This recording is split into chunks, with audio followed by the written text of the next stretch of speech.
প্রতিনিধির কাছে ছাত্র ও যুব সমাজের মতামত ও প্রত্যাশা জানা এত গুরুত্বপূর্ণ বলে আপনি মনে করেন? এরা গত 16-17 বছর তারা কোনো অধিকারই পায়নি।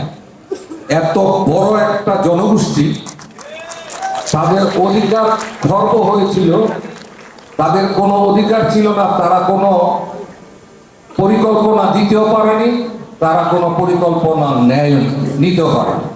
এবং এরা সবচেয়ে বেশি বঞ্চিত এই আমাদের যুব সমাজ, তরুণ সমাজ, ছাত্র সমাজ। কারণ দেখেন, আপনার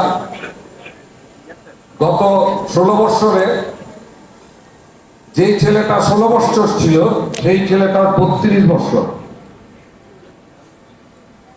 এ না কোনোদিন ভোট দিতে পারছে, না কোনো তার অধিকার ফলাইতে পারছে।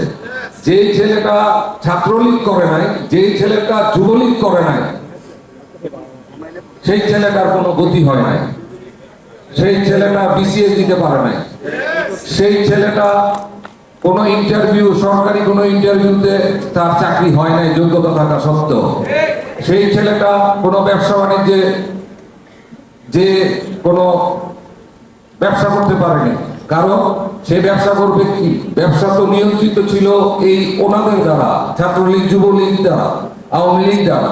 তাইলে এত বড় জনগোষ্ঠী এত হতাশ, এই হতাশায় কি দূরে থাকবো আমরা?